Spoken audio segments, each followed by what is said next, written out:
నమస్తే, welcome to regional roundup. Nationalist hub మనసా వాచా కర్మణ దేశహితం కోసం అహరహము తప్పిస్తూ అనేక వార్తాంశాలని మీ ముందుకు తెచ్చే ప్రయత్నం చేస్తోంది. ఈ క్రమంలోనే గ్లోబల్ రౌండప్, నేషనల్ రౌండప్ అత్యంత ప్రజాదరణ పొందినటువంటి యూట్యూబ్ షోస్గా పేరెన్నికగన్నాయి. అండ్ నేషనలిస్ట్ హబ్ కి సంబంధించినటువంటి అనేక మంది వ్యూవర్స్ ఈ రెండు షోస్ ని ఎక్కువగా కొనియాడుతూ ఉన్నారు. Even global roundup, national roundup తో పాటు ఈ మధ్య కాలంలోనే డిఫెన్స్ రౌండప్ కూడా స్టార్ట్ చేశాం. అది కూడా అద్భుతంగా చాలా మంది ఆదరిస్తూ ఉన్నారు. ఇప్పుడు ఆ కోవలోనే రీజనల్ రౌండప్ రూపంలో మీ ముందుకు వచ్చాము. మొట్టమొదటి ఎపిసోడ్ ఇది.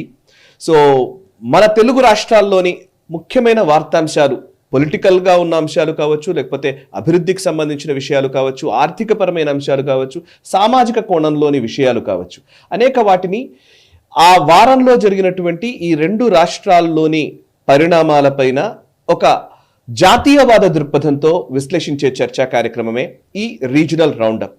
ఇందులో మీకు ఒక ప్రత్యేకమైన అతిథిని నేను పరిచయం చేసే భాగ్యం నాకు కలిగింది. వారు సీనియర్ జర్నలిస్ట్, హిందూ పత్రికలో కావచ్చు, టైమ్స్ ఆఫ్ ఇండియాలో, అదేవిధంగా ఇండియన్ ఎక్స్ప్రెస్లో, ఆంధ్రప్రభలో, ఆంధ్రపత్రికలో ఇలా చాలా వాటిల్లో పనిచేసినటువంటి వ్యక్తి, సీనియర్ పాత్రికేయులు శ్రీ బివిఎస్ భాస్కర్ గారు ప్రస్తుతం మనతో ఉన్నారు.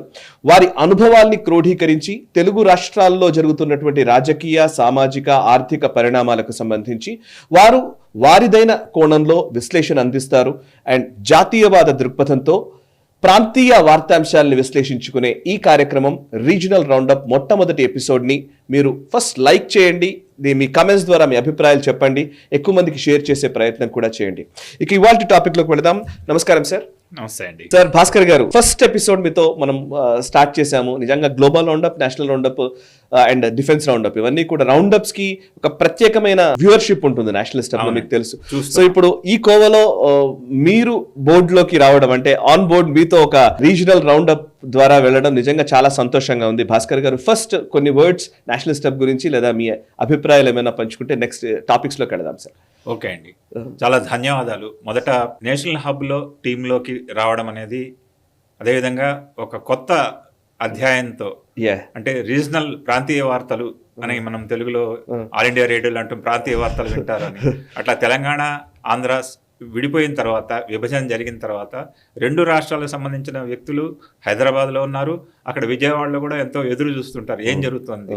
ఇప్పుడు నేషనల్ రౌండప్, అదేవిధంగా గ్లోబల్ రౌండప్, డిఫెన్స్ లాంటి అనేక అంశాలని చూడటానికి అలవాటు పడిన వాళ్ళు, కొత్త వాళ్ళు కూడా వీటి గురించి కొత్తగా ఏమన్నా మళ్ళీ వస్తుందని ఎదురు చూసే సమయంలో ఎగ్జాక్ట్ కరెక్ట్ టైంకి మనము ఈ రీజనల్ రౌండప్ కూడా స్టార్ట్ చేశాము. నేషనల్ హబ్కు ఉండే వ్యూయర్షిప్ ఏదైతే ఉందో దానికి మించి ఎక్కువ మంది ఈ అంశాన్ని కూడా, ఈ కొత్త విషయాన్ని కూడా చూస్తారని చెప్పి ఆశాభావం. దాంతోపాటు నేషనల్ హబ్కు ఉన్న పాపులారిటీ ఏదైతే ఉంటుందో అది ఇంకొంచెం రిఫ్లెక్ట్ అయ్యి ఇంకా పెనెట్రేట్ అవుతుందని చెప్పి అనుకుంటున్నాను. ఎస్ సార్, నిజంగా నాకు కూడా చాలా ఎక్సైటింగ్ గా ఉంది. ఈ ఫస్ట్ ఎపిసోడ్ స్టార్ట్ చేస్తున్న టైంలో నేను ప్రతిసారి దేనికైనా కానీ ఒకటే ఒక మాట, భారతీయ దృక్కోణంలో అంతర్జాతీయ పరిణామాలు గ్లోబల్ రౌండప్, జాతీయవాద దృక్పథంతో జాతీయ పరిణామాలు, ఇప్పుడు కూడా జాతీయవాద దృక్పథంతో ప్రాంతీయ వార్తాంశాలు. సో మన దృక్పథంలో ఏం తేడా లేదు అనేది లైక్ ఎస్. ఫస్ట్ అంశం, మనం ఇవాళ రీజనల్ రౌండప్ మొదటి ఎపిసోడ్ స్టార్ట్ చేస్తున్న టైంలో శుభవార్తతోనే మొదలు పెట్టాలంటారు. నిజానికి మంచి శుభవార్త, శుభ పరిణామాలు. మళ్ళీ ఒకసారి అమరావతి అనే ఆంధ్రప్రదేశ్ రాజధాని పునర్నిర్మాణానికి సంబంధించినటువంటి పనులు మళ్ళీ మొదలయ్యాయి. అప్పట్లో శంకుస్థాపన చేసినటువంటి ప్రధాని నరేంద్ర మోదీ గారు మళ్ళీ ఇప్పుడు పునర్నిర్మాణానికి సంబంధించినటువంటి వేడుకకు కూడా వారే వచ్చారు. సో మొదట అదే కొంత మధ్యలో కొన్ని ఇబ్బందులు వచ్చి ఉన్నాయి, బట్ ఇప్పుడు మాత్రం మళ్ళీ ఒక కొత్త హోప్తో, ఒక కొత్త ఆశలతో, సరికొత్త విధానాలతో ముందుకు వెళుతున్నట్టే కనబడుతోంది. అయితే మళ్ళీ ఇప్పుడు ఇంతకు ముందు 33,000 ఎకరాల భూమిని ల్యాండ్ పూలింగ్ చేయడం జరిగింది, భూసేకరణ చేశారు. అప్పుడు నిజానికి ఇది ఒక పెద్ద కేస్ స్టడీ అని కూడా చాలా మంది భూసేకరణకు సంబంధించిన వ్యక్తులు చెప్తూ ఉంటారు. ల్యాండ్ అక్విజిషన్ యాక్ట్ వచ్చిన తర్వాత నిజానికి భూసేకరణ చాలా కష్టతరమైన పరిస్థితులు కదా గవర్నమెంట్. మీరు కొంచెం ఎక్స్ప్లెయిన్ చేయండి. బట్ ఇప్పుడు మళ్ళీ 44,000 ఎకరాలు, 44,476 ఎకరాలు అదనంగా సేకరించబోతున్నారనేది ఒక వార్తాంశం. సో దీన్ని ఎట్లా చూస్తారు? అమరావతి పునర్నిర్మాణానికి సంబంధించినటువంటి పనుల్లో ఈ భూసేకరణ అనేది ఎటువంటి ఇంపాక్ట్ చేయబోతోంది? ఇప్పుడు ప్రజా రాజధానిగా అమరావతికి ఒక పేరు పెట్టి ఆ పునర్నిర్మాణ పనులని స్టార్ట్ చేస్తున్నారు. మీరు అన్నట్టుగానే గతంలో 33,000 ఎకరాలు సేకరించడం అనేది ఒక పెద్ద ఛాలెంజ్ చెప్పి అనుకున్నారు. ఆ ఛాలెంజ్ కాకుండా కేవలం 2 నెలల్లోనే 33 ఎకరాలని ల్యాండ్ పూలింగ్ ద్వారా సేకరించారు. అయితే ల్యాండ్ పూలింగ్ ఏంటి, ల్యాండ్ అక్విజిషన్ ఏంటి? ల్యాండ్ అక్విజిషన్ చట్టము చాలా ప్రమాదకరమైంది, అంటే ఇబ్బందికరమైంది, డెవలప్మెంట్కి ఇబ్బందికరమైనటువంటిదిగా భావించారు. కానీ వీళ్ళ దగ్గరికి వచ్చేటప్పటికి చంద్రబాబు హయాంలో, అప్పుడు ఇండిపెండెంట్గా, ఇప్పుడైతే కూటమి ప్రభుత్వం ఉంది, కానీ అంతకుముందు చంద్రబాబు తన ఆలోచనలకి ఒక రూపుదిద్దాలనే ఆలోచనతో మొట్టమొదటగా ల్యాండ్ పూలింగ్ అనే విషయాన్ని ప్రవేశపెట్టి ఆ చట్టాన్ని తీసుకొచ్చి 2014లో తీసుకొచ్చారు. 15 నుంచి అమలు చేయడం ప్రారంభించారు. అయితే 15లో అమలు చేయడం స్టార్టింగ్లోనే మొత్తం చుట్టుపక్కల ఉంటే అమరావతి చుట్టుపక్కల గ్రామాల నుంచి అక్కడ ఉన్నటువంటి 33,000 ఎకరాలు కేవలం 2 నెలల్లో తేవడం కాకుండా కొత్త కొత్త స్కీములు అందులో జోడించారు. అంటే పూలింగ్లో ఏమేమి ఉన్నాయి, ల్యాండ్ భూ సేకరణలో ఏమేమి ఉన్నాయి అంటే 1/4 ఏదైతే భూమి ఉంటుందో అది ఆ రైతుకి ఎవరైతే స్వచ్ఛందంగా భూమి ఇస్తారో వాళ్ళు 1/4 వాళ్ళకి నివాస యోగ్యమైనదిగా వాళ్ళకి అప్పచెప్తారు. ఒకవేళ అక్కడ కౌలు రైతులు ఉన్నారనుకోండి, ఆ కౌలు రైతులకు కూడా ప్రతి 10 ఏళ్ల వరకు ప్రతి ఏడాది కౌలు ఇచ్చే విధంగా దాన్ని చట్టాన్ని రూపొందించారు. అదొక పెద్ద బెనిఫిట్. ఇంకొకటి మరొకటి కమర్షియల్గా వాళ్ళు దాన్ని ఏదన్నా ఉపయోగించుకోదలుచుకుంటే వాళ్ళకి సపోజ్ ఒక 10 కుంటలో 20 కుంటలో లేదంటే 200 చదరపు గజాల్లో ఇలా వచ్చిందనుకోండి, అందులో మేము కమర్షియల్ కాంప్లెక్స్ కట్టుకుంటాము, లేదంటే దాన్ని ఇంకో కమర్షియల్గా మరో రకంగా గోడౌన్గా ఏ రకంగా అయినా పర్వాలేదు, వాళ్ళు ఉపయోగించుకో వెసులుబాటు వాళ్ళకు ఉంది. అంటే అక్కడ నివాస యోగ్యమైనప్పుడు ఇల్లే కట్టుకోవాలని చెప్పి లేదు, వాళ్ళు ఎలాగైనా ఉపయోగించుకోవచ్చు. అది ఒక ప్రయోజనం. ఇలా చాలా రకాల ప్రయోజనాలని చేర్చి ఈ రాజధాని నిర్మాణంలో ల్యాండ్ పూలింగ్ అనే దాన్ని 2 నెలల్లో పూర్తి చేయడం ఇందాక మీరు అన్నట్టు ఒక కేస్ స్టడీగా మారింది. కరెక్ట్. ఆ తర్వాత అక్కడ జగన్ వచ్చారు. తర్వాత ఈ ల్యాండ్ పూలింగ్ 33,000 ఎకరాలు అయిపోయింది, నిర్మాణాలన్నీ ఆగిపోయాయి, అంటే ఫౌండేషన్ స్థాయిలోనే చాలా ఆగిపోయాయి. అవును. ఈ రైతులందరూ దాదాపుగా 1631 రోజులు వీళ్ళు ఉద్యమాలు చేశారు జగన్ హయాంలో. అవును, అసలు అమరావతి లేదన్న పరిస్థితి తీసుకొచ్చేసారు కదా. ఎందుకంటే 3 రాజధానుల ప్రపోజల్ జగన్ తీసుకురావడంతో ఆ మొత్తము ఎవరైతే భూములు ఇచ్చారో 33,000 ఎకరాలు వాళ్ళందరూ మా పరిస్థితి ఏంది అని ఈ 29,000 మందిలో దాదాపుగా సగం మంది రోడ్డు ఎక్కారు. 5 ఏళ్ల పాటు పోరాటాలు చేశారు. వాళ్ళకి కౌలు లేదు, వాళ్ళకి ప్లాట్స్ చూపిలేదు. ఇప్పటికీ అంటే మళ్ళీ పునర్నిర్మాణ పనులు ప్రారంభమైనప్పటికీ కూడా ఇప్పటిదాకా వాళ్ళ పరిస్థితి ఏంది అనేది వాళ్ళలో చాలా భయం ఉంది. కరెక్ట్. అయితే ఈ భయం ఒక పక్క ఉంటూనే రెండో వైపు తన అధికారంలో రాగానే కూటమి ప్రభుత్వం ఏర్పాటు చేయంగానే మళ్ళీ అమరావతిని పునర్నిర్మించడమే తన లక్ష్యంగా పెట్టుకొని చంద్రబాబు మే 1వ వారంలో ప్రధానమంత్రి ద్వారా తిరిగి శంకుస్థాపన చేయించారు.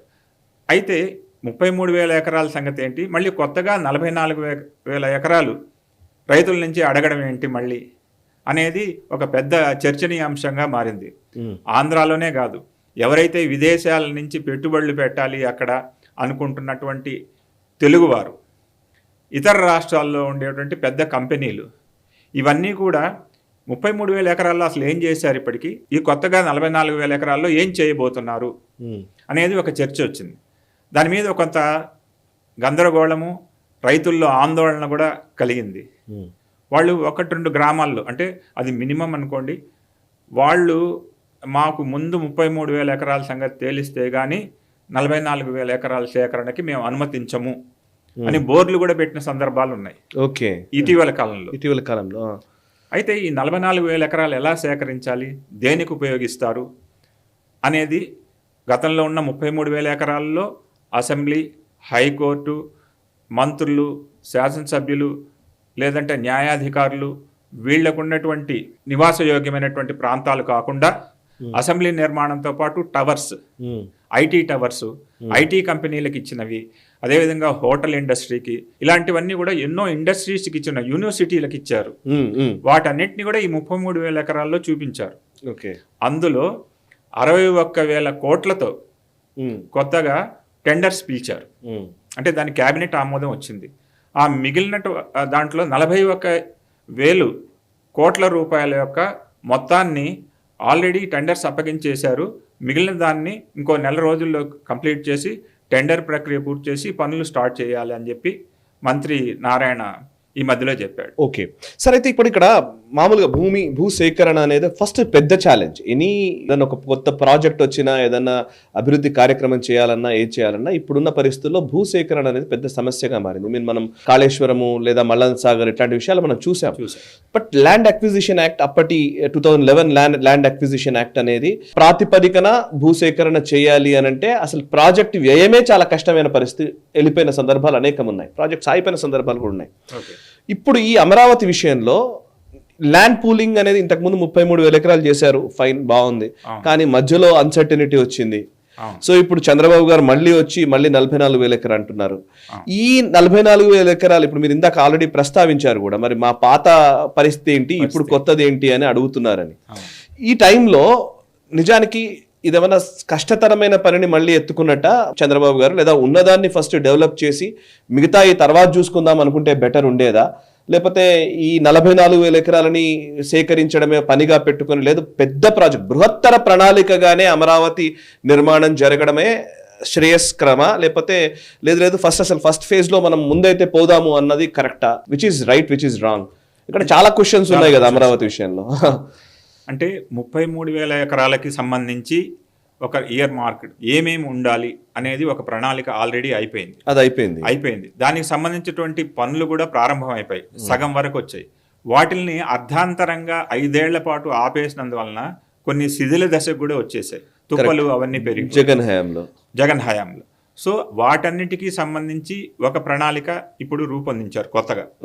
అంటే 33,000 ఆగిన చోటు నుంచి మళ్ళీ తిరిగి ప్రారంభించడం. అందుకనే మోడీ గారి చేత పునర్నిర్మాణ పనులు అన్నారు. అవును, పునర్నిర్మాణ. కాబట్టి ఆ పునర్నిర్మాణం ఏదైతే ఉందో, ఎక్కడైతే డెబ్రిస్ నుంచి మళ్ళీ పైకి లేవటం, కరెక్ట్. సో అక్కడి నుంచి స్టార్ట్ చేస్తున్నారు.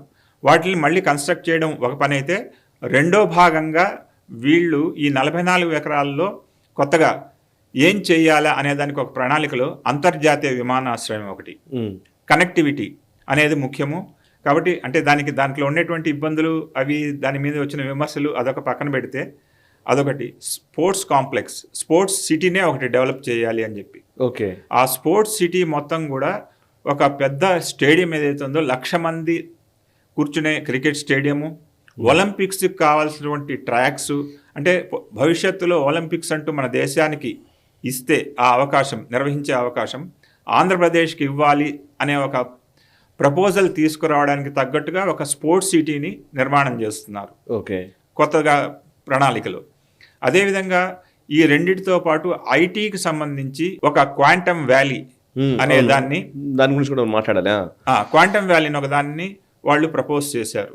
అదేవిధంగా ఐటీ టవర్స్, ఇక్కడ ఎట్టయితే మనకి ఒక ఐకానిక్ హబ్గా హైదరాబాద్ అనగానే ఇంతకుముందు చార్మినార్ ఒకటి చూపించేవాళ్ళు, ఇప్పుడు మనము సైబర్ టవర్స్ ఏవైతే ఉన్నాయో అది కూడా ఇంక్లూడ్ చేశారు. అప్పుడు చంద్రబాబు విజన్తో వచ్చినటువంటి వాటిల్లో అది కూడా ఒకటి. సో అదేవిధంగా ఒక ఐటీ టవర్స్ అనేది నిర్మాణం చేయాలి. వీటితో పాటు టాటా కన్సల్టెన్సీ, రీన్యూ ఎనర్జీస్, ఇవన్నీ కూడా కొత్తగా చాలా వస్తున్నాయి. వాటన్నిటికీ ప్లేస్ ఎక్కడి నుంచి ఇస్తాను నేను ఇచ్చిన 33,000 ఎకరాల్లో ఈ నిర్మాణాలన్నీ జరిగిపోతే, అంటే పరిపాలనకి అవసరమైనటువంటి నిర్మాణాలు 33,000 ఎకరాల్లో, అభివృద్ధికి సంబంధించినవన్నీ 44,000 ఎకరాల్లో, ఇలా రెండిటిగా డివైడ్ చేసి ఒక కొత్త విజన్తో ముందుకెళ్తున్నాడు. ఓకే సార్, నేను ఇప్పుడు ఇవన్నీ కరెక్టే, మీరు చెప్పిన అన్ని చాలా బాగున్నాయి. Wonderful on paper, wonderful on vision డాక్యుమెంట్లో చాలా బాగుంది. What about politics? సో ఇప్పుడు మొత్తంగా ఇప్పుడు అమరావతి అనగానే అమరావతి చుట్టూతా రాజకీయాలతోనే కదా, రాజకీయ మేఘాలే కమ్మేశాయి నిజానికి. అంతకుముందు ఫస్ట్ శంకుస్థాపన చేసిన టైంలో మోదీ గారు శంకుస్థాపన చేయడము, అప్పుడు బాగానే నడుస్తుందన్న టైంలో ఎన్డీఏ నుంచి బయటకు రావడం చంద్రబాబు గారు, సో అప్పుడు మట్టి నీళ్ళే ఇచ్చారని చెప్పిన సందర్భాలు. ఆ తర్వాత 2019 జగన్ అధికారంలోకి వచ్చి అసలు అమరావతి అక్కర్లేదని చెప్పడము. సో ఏదైతే ఆస్పిరేషన్స్ తో జర్నీ స్టార్ట్ అవుతుందో, మళ్ళీ ఆ జర్నీ పొలిటికల్ రీజన్స్ తోటి డిక్లైన్ అవ్వకూడదు కదా అనేది నా ప్రశ్న. సో ఈసారి కొంచెం అట్లాంటి వాతావరణం ఉండదు అనే పరిస్థితులు ఉన్నామా? As a senior journalist, what is your observation? ఇక్కడ దానికి సంబంధించినంత వరకు పొలిటికల్ ఇంటర్వెన్షన్స్, క్రిటిసిజం, లేదంటే అవే పెద్ద అడ్డుగోడగా మారటం, ఈ అంశాలు అంటే పాలిటిక్సే అడ్డుగోడగా, అభివృద్ధికి అడ్డుగోడగా, వాటి విషయంలో ఇతనికి చాలా వెసులుబాటు ఉంది. ముఖ్యంగా సెంటర్ సపోర్ట్ అండి. యూనియన్ గవర్నమెంట్ యొక్క కమిట్మెంట్ ఏదైతే ఉంటుందో అది మీరు ఇందాక మనం ఇప్పుడే ప్రస్తావించినట్టు అప్పుడు బయటికి రాకుండా అదే జర్నీ కొనసాగించుంటే, అప్పుడు ఓడిపోకుండా ఉండి ఉంటే, అవన్నీ కరెక్ట్ కరెక్ట్. కాబట్టి అవి జరిగి ఉంటే ఒక రకంగా ఉండేది. కానీ ఇప్పుడు అతను బయటికి రావడము, మోడీని విమర్శించడమే పనిగా పెట్టుకోవటము, మొత్తం అదంతా కూడా పొలిటికల్గా ఒక పెద్ద పెను తుఫానుగా మారిపోయింది. సో దాని వలన నేను దెబ్బతిన్నాను అన్న విషయం ఆయన నేర్చుకున్నారు అని చెప్పి అనుకోవచ్చు. ఆ పాఠం నుంచి ఇప్పుడు కేంద్రంతో ఎంత సఖ్యతగా ఉంటే నా యొక్క అమరావతి అంత ముందుకు వెళుతుంది అనే కమిట్మెంట్ ఏదైతే ఉంటుందో అది పొలిటికల్గా చాలా ఫెచ్చింగ్. కరెక్ట్. అంతే ప్రతి విషయంలో కూడా, ఇప్పుడు అమరావతి విషయంలో కాకుండా ప్రతి విషయంలో కూడా ఆంధ్ర ఒక అడుగు ముందుకు వెయ్యాలి అంటే కేవలం సెంట్రల్ సపోర్టుతోనే అన్న పరిస్థితి ఏర్పడిపోయింది. కరెక్ట్. ఇంకొకటి, ఎక్కడి నుంచైనా పెట్టుబడులు రావాలంటే ఏం చేయాలి? ఫర్ ఎగ్జాంపుల్ ఈయన దావోస్ వెళ్ళారు. అవును. ఎవరు? లోకేష్ని పంపించారు. అవును. సరే, చంద్రబాబు వెళ్ళుంటే ఏముండేది, లోకేష్ వెళ్తే ఏముండేది, అదొక పొలిటికల్ స్ట్రాంగ్. అవును. సో రేవంత్ రెడ్డి వెళ్ళి ఏం తీసుకొచ్చారు, లోకేష్ వెళ్ళి ఏం తెచ్చాడు ఈ చర్చ నడిచింది. సో అందులో లోకేష్ ఏం తేలేదు అన్న విషయం జగన్ యొక్క మనుషులు ఎవరైతే ఉన్నారో వాళ్ళకంటే సోషల్ మీడియా అనే వాళ్ళకి పెద్ద ఆయుధం, వాళ్ళు బాగా ప్రచారం చేశారు. అందులో చాలా చక్కగా దాన్ని చంద్రబాబుకి వ్యతిరేకంగా మలచగలిగారు, అంటే ముఖ్యంగా లోకేష్కి. దానివల్ల ఏమైందంటే పెట్టుబడులు రావు, మళ్ళీ అమరావతి లాంటివి పైకి లేవదు అనుకున్న పరిస్థితుల్లో మళ్ళీ ఇతను 10 సార్లు ఢిల్లీ వెళ్ళి రావటం. అదేవిధంగా ఇక్కడ ముఖ్యంగా ఇంకొక అంశం ఉంది. పవన్ కళ్యాణ్ ఉన్నారు, డిప్యూటీ చీఫ్ మినిస్టర్. అతను కేంద్రంతో మొదటి నుంచి సఖ్యతగా ఉంటూ కేంద్రం యొక్క అడుగుజాడల్లో, కేంద్రం యొక్క ఆదేశాలతోనే తను నడుస్తున్నాను అన్నట్టు ప్రజలకి ఒక అభిప్రాయం కలిగించారు. సో ఆయన పక్కనుందు వల్ల చంద్రబాబుకి కొంత బలం వచ్చినట్లయింది. నేను మొన్న మోదీ గారి మీటింగ్ మొన్న కావచ్చు, అంతకుముందు మీటింగ్స్ కావచ్చు, ఈ దఫా అధికారంలోకి వచ్చిన తర్వాత ఆల్మోస్ట్ లోకేషే అంతా తానే అన్నట్టుగా మోదీ గారి మీటింగ్స్ని కండక్ట్ చేయడానికి ఆల్మోస్ట్. అంటే నాకు ఒక హోప్ ఏంటంటే, నాకు తెలిసి నెక్స్ట్ జనరేషన్ లీడర్షిప్, లైక్ టీడీపీలో నెక్స్ట్ జనరేషన్ అంటే లోకేష్ ఆబ్వియస్లీ. సో లోకేష్ కానివ్వండి, అటు పవన్ కళ్యాణ్ కానివ్వండి, ఈ ఇద్దరు మాత్రం కొంచెం మోదీ గారి విషయంలో లేకపోతే బీజేపీతో ఉండే సఖ్యత విషయంలో భేదభావంతో ఉన్నట్టుగా కనిపించట్లేదు. They are pro environment, that is what I believe. అట్లా కనిపిస్తుంది కదా చూడ్డానికైతే. పక్కాగా. ఎస్. సో అలా వాళ్ళ యొక్క పొలిటికల్గా దాన్ని ఎట్లా దెబ్బతీయాలి వాళ్ళని, అంటే అపోజిషన్ని నోరెత్తకుండా ఎలా చేయాలి అన్న విషయంలో ఆయన సెంటర్తో సఖ్యత కనబరుస్తూ తన పని తాను చక్కబెట్టుకురావడానికి ప్రయత్నం చేస్తున్నాడు. అందుకనే ఫర్ ఎగ్జాంపుల్ ఏంటంటే, ఇప్పుడు ఇంటర్నేషనల్ ఎయిర్పోర్ట్ ఉంది, దాన్ని కట్టాలి అనే విషయంలో వీళ్ళు మొట్టమొదట అడిగిన ప్రశ్న, జగన్ మంత్రులు, మాజీ మంత్రులు ఎవరైతే ఉన్నారో ప్రతిపక్షం అడిగేది, గన్నవరం 35 కిలోమీటర్ల దూరంలో ఉంది ఇప్పుడు ప్రపోజ్డ్ అమరావతికి. 35 కిలోమీటర్ల దూరంలో ఇంటర్నేషనల్ ఎయిర్పోర్ట్ ఏంటి? ఇప్పటికే అది ఇంటర్నేషనల్ ఎయిర్పోర్ట్ అని చెప్పి కొన్ని విమానాలు గన్నవరంకి వస్తున్నాయి కదా, మళ్ళీ కొత్తగా అమరావతిలో ఇంటర్నేషనల్ ఎయిర్పోర్ట్ అవసరమా అనేది ఒక చర్చ లేవదీశారు. రెండవది స్పోర్ట్స్ సిటీ అన్నారు. ఇప్పటికే జగన్ ఒక 2400 కోట్ల రూపాయలతో జస్ట్ ఫౌండేషను ఒక స్పోర్ట్స్ కాంప్లెక్స్కి రెడీ చేశారు. అది దాదాపుగా 15 to 20% వర్క్ కంప్లీట్ అయిపోయింది. సో దాన్ని నిరుపయోగంగా మార్చేస్తున్నారు. అక్కడే కొంత స్టేడియంను కొంతవరకు దాన్ని ఆ ఏరియాని కలుపుకొని స్పోర్ట్స్ సిటీ నిర్మాణం చేయొచ్చు కదా అని చెప్పి వీళ్ళు అడుగుతున్నారు. సో దాన్ని ఒక పక్కన పెట్టేశారు. ఇక్కడ 2 కోణాలు ఉన్నాయి. భూసేకరణ విషయంలో అది పూలింగ్ కానివ్వండి, అక్విజిషన్ కానివ్వండి, ఏ పేరు పెట్టినా కూడా రియల్ ఎస్టేట్ వ్యాపారం జరుగుతోంది ఆ పేరుతో నడుస్తుంది అనేది ఇక్కడ తెలంగాణలో భూమి సేకరించినా ఎక్కడ సేకరించినా. కానీ మనకి ఉత్తర భారతం వైపు అట్లా వెళ్ళినప్పుడు మనకు ఆ మాట రాదు, రియల్ ఎస్టేట్ మాట రాదు. కరెక్ట్. కానీ ఇక్కడే వస్తుంది. సో రియల్ ఎస్టేట్ వ్యాపారం చేస్తున్నారు. అక్కడ ఉండేటువంటి కొందరు మంత్రులు, ఆయనకి కుడిభుజంగా ఉండే మంత్రులు ఎవరైతే ఉన్నారో వాళ్ళు కోట్ల రూపాయలు తినేయడానికి ఇన్ని వేల ఎకరాలు సేకరిస్తున్నారనే రాజకీయ దుమారం కూడా ఒకటి ఉంది. కానీ వాటన్నిటిని సబ్సైడ్ చేయడానికి ఈయన ఏం చేస్తున్నారంటే, చంద్రబాబు చాలా తెలివిగా సెంటర్ని ఇన్వాల్వ్ చేయడం ప్రతిదానికి. అంటే తాను కాపాడుకోవడానికి మోడీ అంటే గవర్నమెంట్ బీజేపీ గవర్నమెంట్ని అడ్డు పెట్టుకొని పవన్ కళ్యాణ్ని అడ్డం పెట్టుకొని తన పనులు తను చక్కబెట్టుకుంటున్నారు. ఓకే, ఇక నెక్స్ట్ సార్ క్వాంటమ్ వ్యాలీ గురించి మాట్లాడాలి. నిజానికి దీని గురించి ఎక్కువగా చర్చ నిజానికి జరగాల్సినంత అయితే జరగలేదని నా అభిప్రాయం. కొంత వార్తల్లో అక్కడ ఇక్కడ వచ్చి ఉండవచ్చు, కానీ దిస్ ఈస్ నిజంగా చెప్పాలంటే ఒక innovative first of it's kind మన దేశంలో ఇట్లాంటి ఆలోచనలు చేయడం అనేది మంచి పరిణామం. క్వాంటమ్ వ్యాలీని అంటే నిజానికి చంద్రబాబు గారు చాలా విషయాల్లో కొంచెం ముందు ఆలోచిస్తారన్న విషయంలో డౌటే అక్కర్లేదు. చాలా విషయాల్లో ముందు ఆలోచనలు ఉన్న వ్యక్తే. ఇప్పుడు మొన్న కూడా ఏదో చెప్తూ ఉన్నారు, అంటే రాబోయే రోజుల్లో ఎటువంటి పరిణామాలు ఉండబోతున్నాయి, మెడికల్ ఫీల్డ్ ఎలా మారబోతోంది. సో దట్ ఫోర్కాస్టింగ్ నేచర్ ఉన్నటువంటి పాలిటీషియన్ చంద్రబాబు గారు. మనం సిలికాన్ వ్యాలీ గురించి విన్నాము, ఇప్పుడు ఈ క్వాంటమ్ వ్యాలీ అనే ఒక మాటని ఇక్కడ వినిపిస్తున్నారు. అసలు what is it all about? Quantum valley అంటే ఏంటి? ఇది ఆంధ్రప్రదేశ్కి ఎటువంటి ఉపయోగకరం, ఎంత ఉపయోగకరం?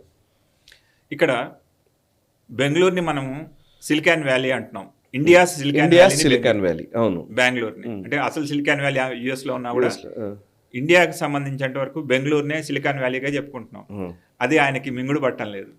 అంటే నేను ఒకవైపు హైదరాబాద్లో ఐటీ డెవలప్ చేశాను, పోనీ నేనే ఆది పురుషుణ్ణి హైదరాబాద్ ఐటీకి. అదేవిధంగా ఇక్కడ వచ్చేటప్పటికి నాకు కాంపిటీషన్గా హైదరాబాద్తో పాటు అంతకంటే ముందుగా బెంగళూరు ఉంది. వీటి రెండింటినీ కాకుండా అమరావతిని ప్రొజెక్ట్ చేయడానికి నేను ఏం చేస్తే బాగుంటుంది అనేది మీకు ఒక చిన్న విషయం చెప్పాలండి. ఇక్కడ గత 5 ఏళ్ళు జగన్ గవర్నమెంట్లో ఈయన కేవలము రాజకీయ విమర్శలకి, రాజకీయ ప్రసంగాలకి, లేదంటే తన టీడీపీ మనుషులను కాపాడుకోవడానికి అంతవరకే ప్రయత్నం చేశారా, ఆయన ఇంకేం చేశారు, ఎందుకు విజనరీ అయ్యాడు అనే దానికి ఆయనకి చాలా క్లోజ్ అయిన వ్యక్తి, ఆయన చాలా క్లోజ్గా అబ్జర్వ్ చేస్తున్నటువంటి టీడీపీ నాయకులు ఒక ఆయన సీనియర్, బాగా సీనియర్. అంతకుముందు కోడెల శివప్రసాద్ గారు ఉండేవారు. ఆ తర్వాత ఇంకొక వ్యక్తి ఉన్నారు, అంటే ప్రస్తావించాల్సిన అవసరం ఏం లేదు. ఆయన చెప్పిన విషయం ఒకటి. అదేవిధంగా ఒక ఐఏఎస్ ఆఫీసర్ ఆయన దగ్గర చీఫ్ సెక్రటరీగా పనిచేసిన ఆయన కూడా ఒక విషయం చెప్పారు. ఆయన రోజుకి 18 గంటల్లో 20 గంటల్లో పనిచేస్తారని చెప్పి పేరుంది. మోడీని ఆదర్శం, లేకపోతే నన్ను చూసి మోడీ అని చెప్తుంటారు అన్ని గంటలు పనిచేయడం. వాటిల్లో కేవలం రాజకీయాలే కాదు, తను ముఖ్యమంత్రి అయితే ఏం చేయాలి, కొత్తగా ప్రజలకి ఏం చెప్పాలి అనేది ఆలోచన, దానికి సంబంధించినటువంటి వర్క్ చేస్తారండి. బాగా హోంవర్క్ చాలా హోంవర్క్ చేస్తారు. సో తను రాగానే ఇప్పుడు IT, cyber city, Cyberabad, silicon valley అంటున్నారు. అమరావతికి ఏం కావాలి అనేది ఆయన విజన్ 3 years బ్యాకే ఆయన ఆలోచించారు. బ్రాండింగ్, ఆ బ్రాండ్ చేయడానికి అమరావతి బ్రాండ్ ఇప్పుడు పీపుల్స్ క్యాపిటల్ అంటున్నారు. సో ఆ పీపుల్స్ క్యాపిటల్లో ఎక్కువగా ఆకర్షించడానికి ఏముంది మన దగ్గర, ఏం చెప్పాలి, ఆ బ్రాండ్ ఎలా తీసుకెళ్ళాలి బ్రాండ్ని. సో ఒక ప్రయత్నం చేద్దామని చెప్పి క్వాంటమ్ వ్యాలీ అనే దాన్ని ఒకటాన్ని ఎస్టాబ్లిష్ చేస్తే ఎలా ఉంటుంది అని చెప్పి అమెరికాలో ఉన్నటువంటి ఎన్ఆర్ఐ తెలుగు విభాగం ఏదైతే ఉంటుందో, ఆ తెలుగుదేశం అభిమానులకు సంబంధించిన విభాగం అవుతుందో అక్కడ ఉండే ఒక వ్యక్తి చెప్పిన విషయం. ఈయన క్వాంటమ్ వ్యాలీ గురించి 2 years ముందే మాతో డిస్కస్ చేశారండి. సో క్వాంటమ్ వ్యాలీలో ఏం ఉండబోతున్నాయి, ఎలా ఉండాలి అనేది, ఎవరిని ఇన్వాల్వ్ చేస్తే మనకి బెనిఫిట్ ఉంటుంది అని చెప్తూ, అదేవిధంగా ఇండియన్ క్వాంటమ్ మిషన్ ఏదైతే ఉంటుందో ఆల్రెడీ జాతీయ స్థాయిలో అది మనకి ఆల్రెడీ క్వాంటమ్ మిషన్ ఉంది ఒకటి. ఆ విషయం చాలా తక్కువ మందికి తెలుసు. అది ఉంది, దాన్ని సపోర్ట్ చేస్తుంది. ఎవరైతే ఇన్నోవేషన్స్కి, ఎవరైతే రీసెర్చర్స్ ఎవరైతే ఉన్నారో, కంప్యూటర్ ఫీల్డ్లో, కంప్యూటింగ్లో ఎవరైతే ఉన్నారో, మెషిన్ లెర్నింగ్ వాటిల్లో వాళ్ళకి 25 crores వరకు సపోర్ట్ చేస్తుంది అన్న విషయము అది ఎవరికీ తెలియదు. ఈయన దాన్ని అప్రోచ్ అయ్యారు. ఓకే, సో మీరు నాకు ఎంత ఇస్తారు, అంటే నా ఆంధ్రప్రదేశ్ వాటా ఎంత ఉంటుంది, దాన్ని బట్టి పెట్టుబడులు ఎక్కడి నుంచి తీసుకురావాలి అని ఆలోచించి ఆయన మొట్టమొదట IBMతో మాట్లాడారు. ఆ తర్వాత TCSతో మాట్లాడారు. అంటే TCSతో మాట్లాడిన విషయంలో రతన్ టాటా గారు చనిపోవడానికి ముందే ఒకసారి ముంబై వెళ్ళినప్పుడు చర్చల్లో మాకు ఆంధ్రప్రదేశ్లో ఎప్పుడన్నా ఒక టీ హబ్ లాంటిదో అలాంటిది ఏదైనా పెట్టవచ్చు కదా అని చెప్పి అడిగారు. ఇంక్యుబేషన్ సెంటర్ లాంటిది. ఇంక్యుబేషన్ సెంటర్ అంటే టాటా హబ్ అని చెప్పి ఇప్పుడు పెడుతున్నారు, ఇప్పుడు Tata innovations hub. Okay, so అది కూడా ఈ క్వాంటమ్ వ్యాలీ ప్రాజెక్ట్కి దగ్గరగానే వస్తుంది. సో ఆ క్వాంటమ్ వ్యాలీని అప్పట్లోంచి డిస్కస్ చేస్తూ ఇప్పుడు ఒక సాకారానికి తీసుకొచ్చి L&T ఏంటంటే లాజిస్టిక్స్ సపోర్ట్ అంతా కూడా, అంటే హార్డ్వేర్ అనుకుందాం, కంప్యూటర్స్ అనేవి హార్డ్వేర్ అంతా L&T చూస్తుంది. IBM, TCS ఇవైతే ఉన్నాయో అవి ఈ క్వాంటమ్ వ్యాలీని నిర్మించడానికి కావాల్సినటువంటి ఒక ఒప్పందం ఆల్రెడీ కుదిరింది. అది జనవరి 1, 2026కి లాంచ్ కావాలి అనే ఒక ఉద్దేశంతో దీన్ని స్టార్ట్ చేశారనమాట. నిజానికి అది జినోమ్ వ్యాలీ ఉండేది ఇక్కడ మన చంద్రబాబు టైంలో అనుకుంటా కదా అప్పుడు. అవును, జినోమ్ వ్యాలీ మన ఫార్మాకి సంబంధించి హైదరాబాద్ లో జినోమ్ వ్యాలీ ఉంది. ఇప్పుడు క్వాంటమ్ వ్యాలీ అంటున్నారు. క్వాంటమ్ వ్యాలీ అంటున్నారు.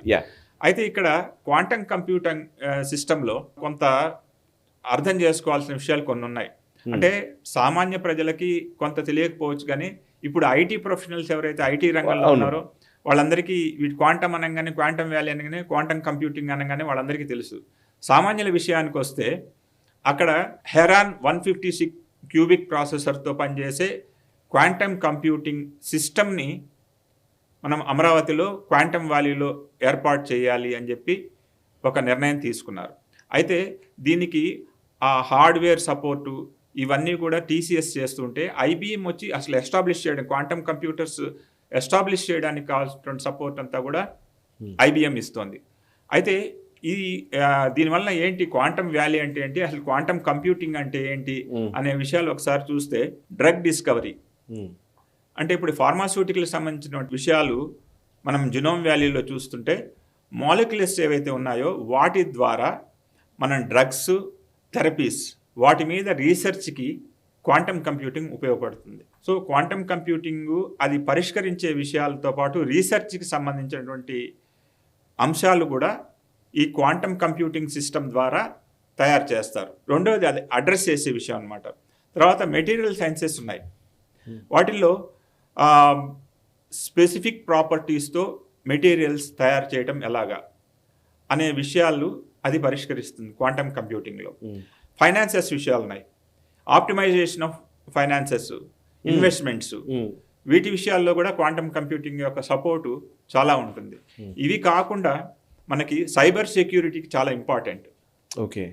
సో క్వాంటమ్ మామూలు కంప్యూటర్స్ చేసేదానికి 1,00,000 టైమ్స్ స్పీడ్గా ఈ సైబర్ సెక్యూరిటీ, సైబర్ అటాక్స్ సంబంధించిన వాటిల్లో క్వాంటమ్ కంప్యూటింగ్ చేసే పాత్ర కూడా చాలా ఎక్కువ ఉంటుంది.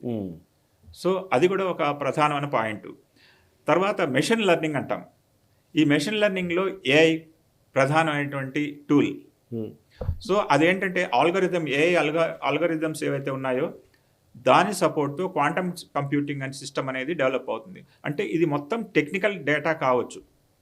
సో ఈ టెక్నికల్ డేటా మనకి రాబోయే రోజుల్లో ఎదురయ్యే సవాళ్ళని ఎలా మనం పరిష్కరిస్తాము, అది ఏ స్పీడ్తో, జెట్ స్పీడ్తో, మనం క్షిపణుల కంటే కూడా మిసైల్స్ కంటే స్పీడ్గా కంప్యూటర్ ఎట్లా పనిచేస్తుంది, ఎన్ని క్షణాల్లో వాటిని పరిష్కారాలు చెప్తుంది వచ్చే సవాళ్ళకి అనేది ఈ క్వాంటమ్ కంప్యూటింగ్ ఉంది.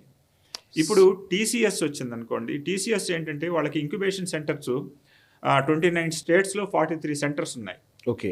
వాటన్నిటిని కూడా క్వాంటమ్ వ్యాలీతో ఈ IBM ఏర్పాటు చేసే క్వాంటమ్ కంప్యూటర్ సిస్టమ్తో దాన్ని అనుసంధానం చేస్తుంది. ఓకే. సో మేజర్ పాత్ర ఒక 40% ఒకరు చేస్తే మిగతా 40% TCS చేస్తే, IBM 40%, TCS 40%, మిగతా 20% L&T. సో L&T కేవలం సపోర్ట్ ఏంటంటే కన్స్ట్రక్షన్స్, వాటికి సంబంధించినటువంటి హార్డ్వేర్ సపోర్ట్లు, వీటి విషయంలో L&T కూడా సపోర్ట్ చేస్తుంది. సో ఈ మూడింటిని ఒక వేదిక మీద లేదంటే ఒక గొడుగు కిందకి తేవడానికి సో అతను చేసిన కృషి, దాంతో లోకేష్ కృషి కూడా ఉంది.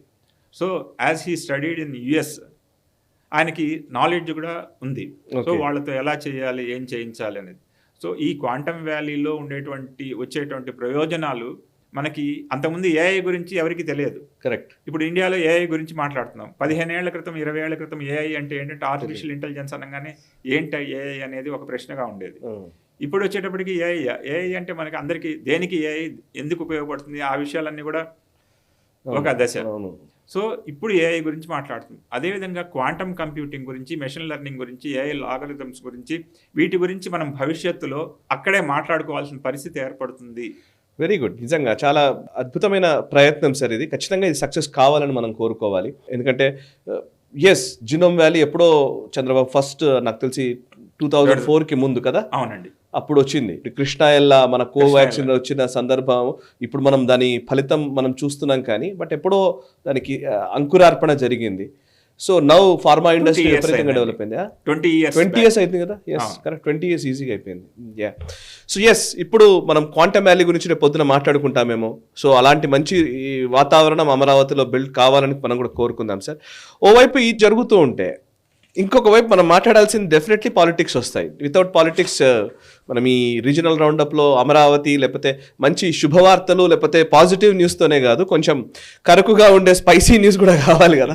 సో రెడ్ బుక్ గురించిన చర్చ విపరీతంగా నడుస్తోంది. ఓవైపు మీరు ఇందాక లోకేష్ గారు ఆయనకున్న అనుభవము లేకపోతే వాట్ ఎవర్ ఆయన టెక్నాలజీకి సంబంధించినటువంటి ఆయనకు తెలిసిన పరిజ్ఞానము దాన్ని క్వాంటమ్ వ్యాలీ రూపంలోనూ అమరావతి విషయంలో ల్యాండ్ పూలింగ్ విషయంలోనూ ఇవన్నిటిలో వాడుతున్నారు. గవర్నెన్స్ విషయంలో నడుస్తోంది. గవర్నెన్స్ ఒకవైపు అయితే పాలిటిక్స్ ఇంకోవైపు. రాజకీయాలే డెఫినెట్లీ. ఇప్పుడు వైసీపీ 2019 నుంచి 2024 మధ్య ఏవైతే చర్యలు చేసిందో, ఎంత వాటన్నిటిని రెడ్ బుక్ లో నోట్ చేసుకుంటున్నాను అని చెప్పినటువంటి లోకేష్, ఆ రెడ్ బుక్ లో ఉన్న లిస్ట్ ఏంటో తెలియదు ఎవరికి, రెడ్ బుక్ ఎలా ఉంటుందో తెలియదు, కానీ అందులో ఉన్న వాటి అన్నిటికీ కూడా టిక్ మార్క్స్ పెడుతున్నట్టుగా కనబడుతోంది.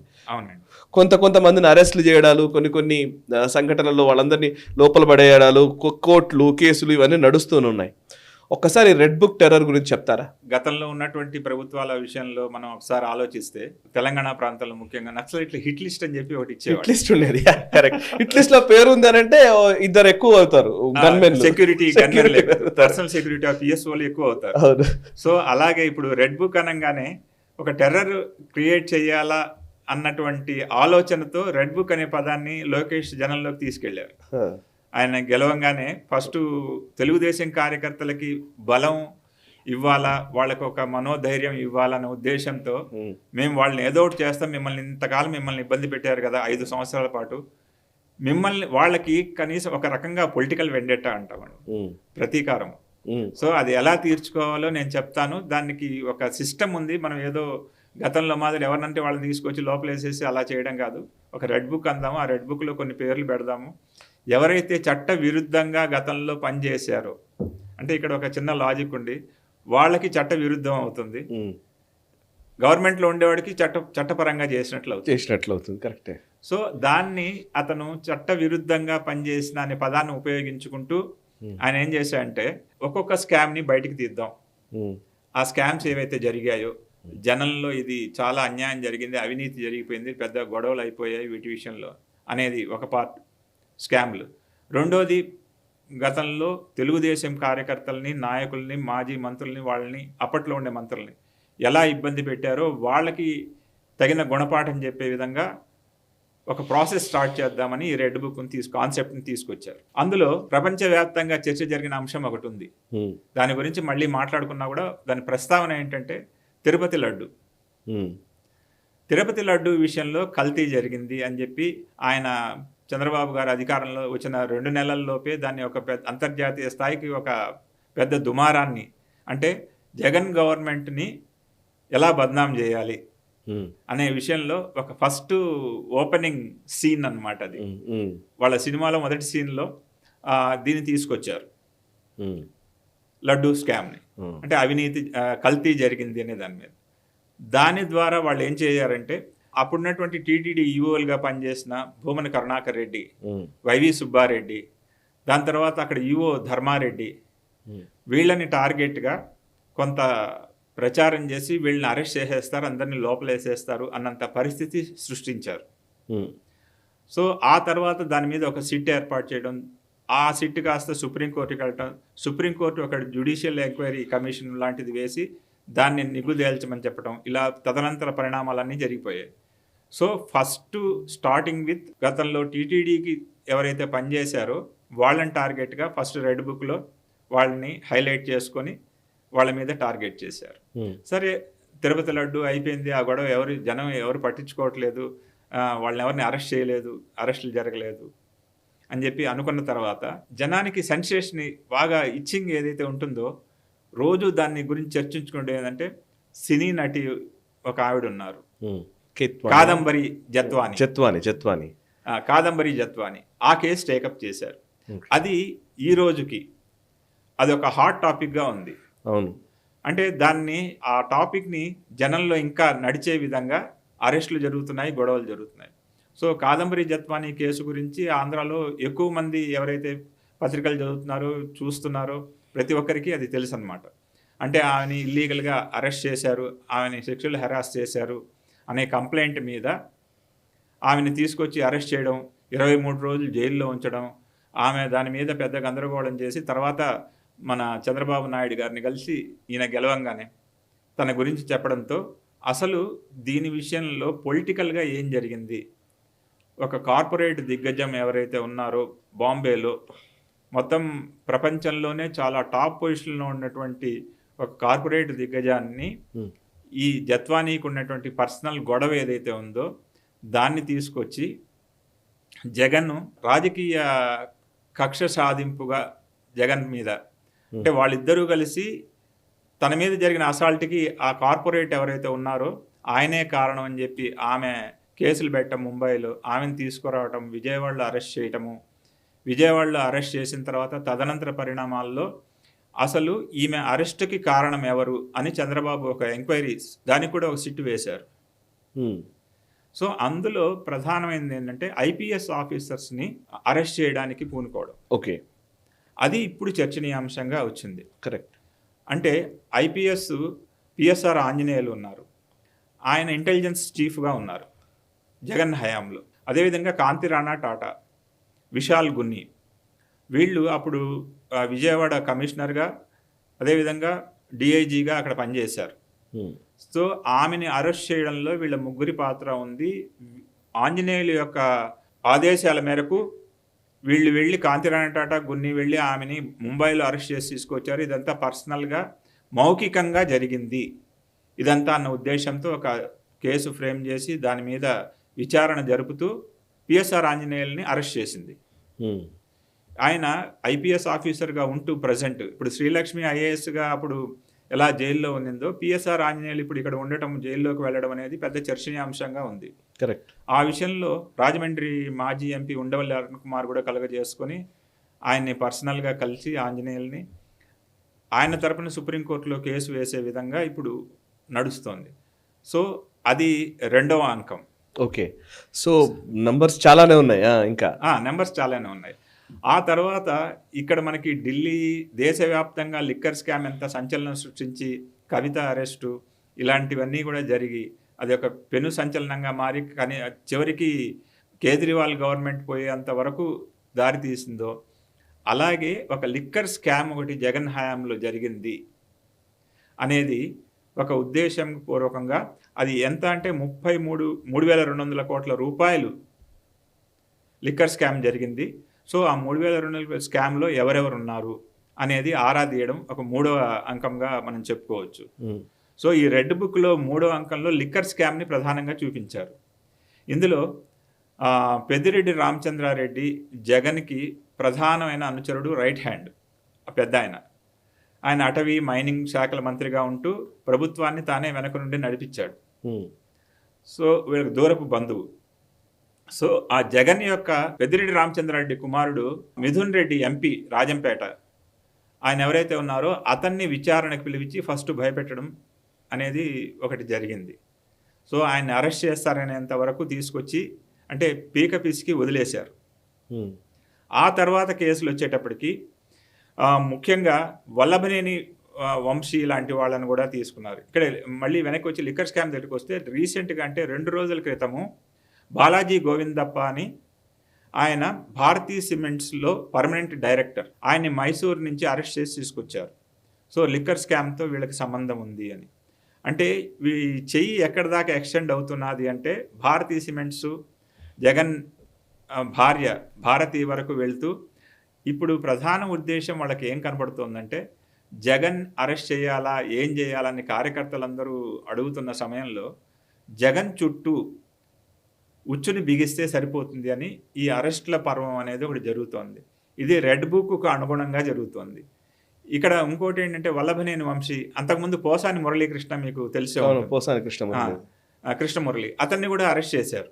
అతన్ని విషయం పెద్దగా ఏం లేదు. అప్పుడంతా కూడా ఆయన చంద్రబాబు అధికారంలోకి వచ్చిన ఒక 3 నెలల వరకు ఈ సోషల్ మీడియా మీద పెద్ద గొడవలు అయ్యాయి. సోషల్ మీడియాలో మా మీద పోస్టులు పెట్టారంటే, లేదు మా మీద ఇందాక మనం అనుకున్న శ్రీరెడ్డి గారు వాళ్ళు ఎవరైతే ఉన్నారో వాళ్ళందరూ ఎలా అయితే గొడవ చేస్తుంటారో మా మీద ఇలా పెట్టారు అలా పెట్టారని. అదేవిధంగా చంద్రబాబు, పవన్ కళ్యాణ్ మీద అసభ్యకరమైన పోస్టులు పెట్టారనే విషయంలో కృష్ణమురళిని, వల్లభనేని వంశీని తెలుగుదేశం కార్యాలయం మీద 2023లో అటాక్ చేశారు అన్న విషయంలో వల్లభనేని వంశీని, ఇలా అందరినీ ఒకరొకరిని అరెస్ట్ చేస్తూ వాళ్ళ పీక గట్టిగా ప్రాణం పోయేంత వరకు గట్టిగా పట్టుకుని వదలటం అనేది ఒక కార్యక్రమంగా నడుస్తోంది. అది ఎంతవరకు తెలుగుదేశం సోషల్ మీడియా వాటిల్లో చూస్తూ ఉంటే వాళ్ళ కార్యకర్తలు ఇంకా శాంతించినట్టుగా కనపడలేదు. వాళ్ళు శాంతించడానికి ఇంకెన్ని అరెస్టులు జరుగుతాయో మనకు తెలియదు. ఓకే, సో ఇది కంటిన్యూ అవుతోంది ఇది, రైట్ సార్. అయితే ఆంధ్రప్రదేశ్లో 3 అంశాలు మనం మాట్లాడాము. ఒకటి అమరావతి గురించి, అండ్ క్వాంటమ్ వ్యాలీ గురించి, అండ్ రెడ్ బుక్ గురించి మాట్లాడాము. ఒకసారి తెలంగాణకు వద్దాం. తెలంగాణలో ముఖ్యంగా హెడ్లైన్స్ని ఆక్యుపై చేసింది నిజానికి రేవంత్ రెడ్డి తనకు తాను ప్రచారం చేసుకుంటున్నది. ఇది చాలా ఇంట్రెస్టింగ్ అంశమే ఒక రకంగా చెప్పాలంటే. తెలంగాణలో మిగులు బడ్జెట్తో వచ్చినటువంటి తెలంగాణ రాష్ట్రము అప్పుల ఊబిలో కూరుకుపోయింది అని ప్రచారంలో, ముఖ్యంగా 2023 అసెంబ్లీ ఎన్నికల ప్రచారంలో రేవంత్ రెడ్డి కానివ్వండి, కాంగ్రెస్ నాయకులు కానీ అదే పదే ప్రచారం చేశారు. బట్ కాంగ్రెస్ అధికారంలోకి వచ్చే ముందు వాళ్ళు 6 గ్యారంటీలు చెప్పారు. 6 గ్యారంటీలు అమలు చేయాల్సిన పరిస్థితులు వస్తున్న టైంలో అసలు ఖజానా లేదు అన్న భావన అందరూ చెప్తున్నది. ఆర్థికంగా చాలా తెలంగాణ అతలాకుతలం అయిపోయిన పరిస్థితి ఉంది అని. ఇప్పుడు దీంట్లో భాగంగానే 18,500 కోట్ల రూపాయలకు సంబంధించినటువంటి ఒక స్టేట్మెంట్ ఆయన ఇవ్వడం. ఏం చేయమంటారు, మా దగ్గర ఉన్నది ఇంతే, ఇంట్లో ఏం చేయాలని, ఎంతమందికని ఏమేం చేస్తాం మేము, మాకు అసలు డబ్బులు ఎక్కడి నుంచి తీసుకురావాలి అనేది రేవంత్ రెడ్డి చెప్తున్నమాట. పదే చెప్తున్నారండి, ఒక దగ్గర కాదు. సో ఈవెన్ ఒక నేషనల్ టీవీ కాంక్లేవ్లో కూడా ఒక దగ్గర కూడా ఇట్లాగే చెప్పారు. తెలంగాణ స్టేట్ పరిస్థితి ఏంటి అని చెప్పారు. అండ్ ఫ్రీ బీస్ విషయంలో అందరూ ఒక నిర్ణయానికి రావాలని కూడా చెప్పారు. సో ఇప్పుడు ఆయన ఇదే ప్రచారం కంటిన్యూస్గా అదే మాటను చెబుతూ పోవడాన్ని ఎట్లా అర్థం చేసుకోవాలి? తెలంగాణ ఆర్థిక పరిస్థితి గురించి చెప్తున్నారా, లేకపోతే ఆయన ఎదుర్కొంటున్న సవాళ్ళని అధిగమించడానికి ఇదొక అస్త్రంగా వాడుకుంటున్నారా?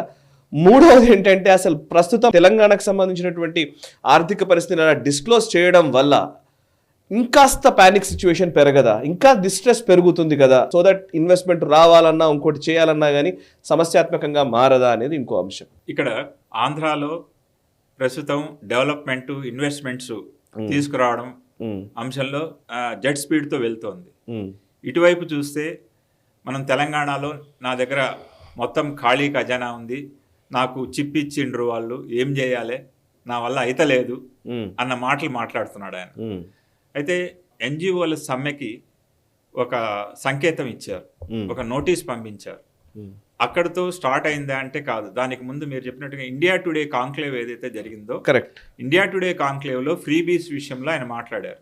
నేను ఇచ్చినటువంటి 6 హామీలు, లేకపోతే ఇంకా ఇవ్వాలనుకున్న ఇంకో 2 హామీలు, 8 హామీలు ఏవైతే ఉన్నాయో వాటి విషయంలో నేను ఇవ్వలేకపోతానేమో, నా వల్ల అవుతుందా, కాకపోతే ఏమవుతుంది అని కూడా ఆలోచిస్తున్నాను అని ఇండియా టుడే కాంక్లేవ్లో అన్నారు. ఇక్కడ రేవంత్ రెడ్డి విషయంలో ఒక చిన్న అంశాన్ని, అంటే రాజకీయంగా అతన్ని కాంగ్రెస్ ప్రభుత్వం ఎంచుకోవడానికి గల కారణాల్లో ఒకటి ఏంటంటే, ఒక 100 కారణాలు ఉంటే ఒక కారణం, చివరి కారణం కానీ 99వ కారణం కానీ, ఆయన ఇట్లాంటి సిచ్యువేషన్ని టాక్టిక్స్ ఉపయోగించి, ఎవరికైనా ఉంటుంది, ఏ ముఖ్యమంత్రికైనా ఉంటుంది, కానీ ఎలా తప్పించుకు తిరుగువాడు అన్నట్టుగా ఆయన చాలా ఎస్కేప్ అవుతాడు, ఎస్కేపిస్ట్.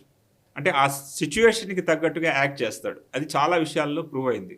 అదేవిధంగా ఇప్పుడు సిచ్యువేషను మొత్తం అప్పుల ఊబిలో ఉంది అన్న విషయం స్పష్టంగా జనానికి మనంగా చెప్తే తెలియని పరిస్థితి. అప్పుడు టీఆర్ఎస్ కూడా ఏ రోజు కూడా టీఆర్ఎస్లో కూడా అలాంటి పరిస్థితి ఉండేది. వాళ్ళు దాన్ని చాలా జాగ్రత్తగా మేనేజ్ చేసుకుంటూ వచ్చారు.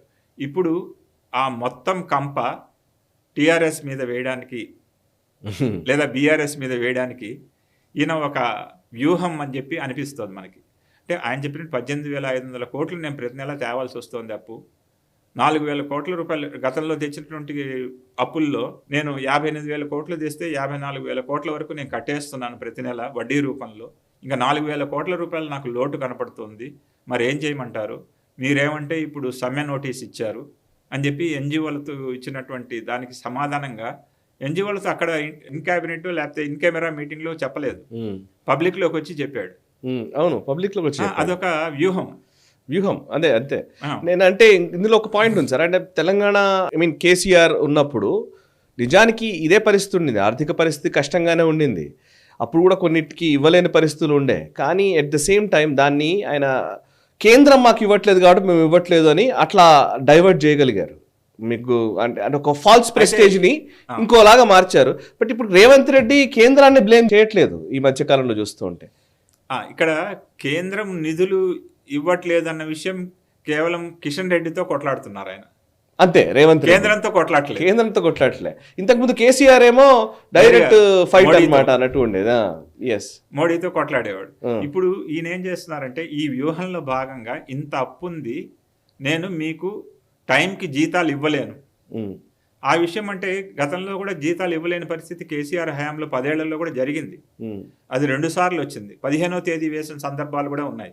ఓకే, టీచర్లకి 20వ తేదీ ప్రతి నెల 20వ తేదీ వేసిన సంవత్సరం కూడా ఒకటి ఉంది 10 ఏళ్లలో.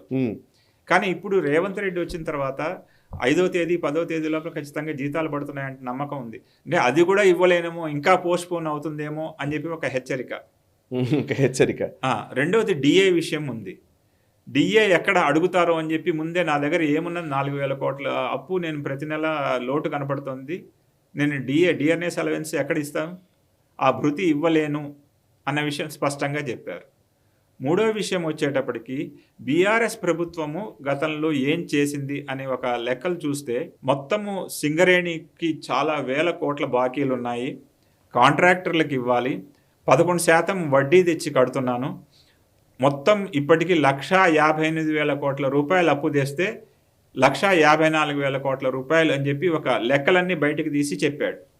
ఇవి కాకుండా ఇప్పుడు ఈయన ముందున్న సవాళ్లలో మనం చూడాల్సింది ఏంటంటే, ఉచిత బస్సు అనగానే పులిని చూసి నక్క వాట పెట్టుకున్నట్టుగా కర్ణాటకని ఆదర్శంగా తీసుకొని మొదట ఈయన ఉచిత బస్సు అనౌన్స్ చేశారు. ఇప్పుడు ఆంధ్రాలో కూడా అనౌన్స్ చేశారు, చంద్రబాబు చేసే పరిస్థితిలో లేదని చెప్పి ఆ విషయమే ప్రస్తావించట్లేదు హామీల్లో. కానీ ఉచిత బస్సు అని చెప్పి కళ్యాణ లక్ష్మి, గ్యాస్ బండ, అదేవిధంగా ఇందిరమ్మ ఇళ్ళు, గృహలక్ష్మి, ఇలాంటి హామీలన్నిటికి కూడా సరిపోయిన డబ్బు ఆయనకి అందటం లేదు అన్న విషయం స్పష్టంగా తెలుస్తోంది. సో ఆ విషయాన్ని చెప్పడానికి బదులు అప్పులు చూపిస్తున్నారు. సో హామీలు నెరవేర్చడానికి అప్పులు బూచిని చూపి ఎంతకాలం నడుపుతాడు. అదేవిధంగా దీని విషయంలో అప్పులు చూపించిన విషయం ప్రకటించగానే మళ్ళీ చెప్తున్నప్పటికీ కూడా బీఆర్ఎస్ దాని విషయంలో పెద్దగా స్పందించినట్టుగా అనిపించదు.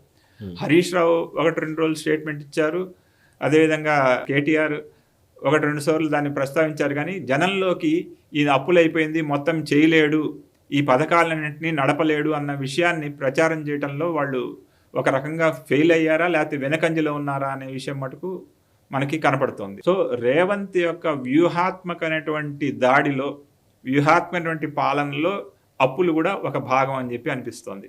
కరెక్ట్, వ్యూహంలోనే భాగం అంటారు. ఓకే, కాకపోతే ఇప్పుడున్న పరిస్థితుల్లో బయటకు రావడం అనేది సరే, వ్యూహాలు ఏమన్నా ఉండవచ్చు. తెలంగాణలో ఉన్న పరిస్థితి రియల్ ఎస్టేట్ కావచ్చు, లేకపోతే అన్ని రకాలుగా చూస్తే హైదరాబాద్లో కానివ్వండి, ఒక అన్రెస్ట్ అయితే ఉంది, ఒక డిస్ట్రెస్ లో ఉన్నది. అంటే ముఖ్యంగా ఎకనామికల్ డిస్ట్రెస్, డబ్బుల పరంగా క్రంచ్ వచ్చిన మాట వాస్తవం.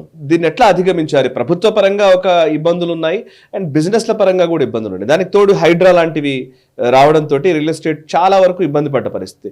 నేను హైడ్రా గురించి కూడా కొన్ని ఇష్యూస్ ఉన్నాయి. ఇప్పుడు నిన్ననే ఎక్కడో నేను మల్కాజ్గిరికి సంబంధించి ఈటల రాజేందర్ గారు మాట్లాడుతూ ఉన్నారు. అదే కాన్స్టిట్యుయెన్సీలో ఒక అపార్ట్మెంట్కి ఒక నోటీసులు ఇచ్చారట.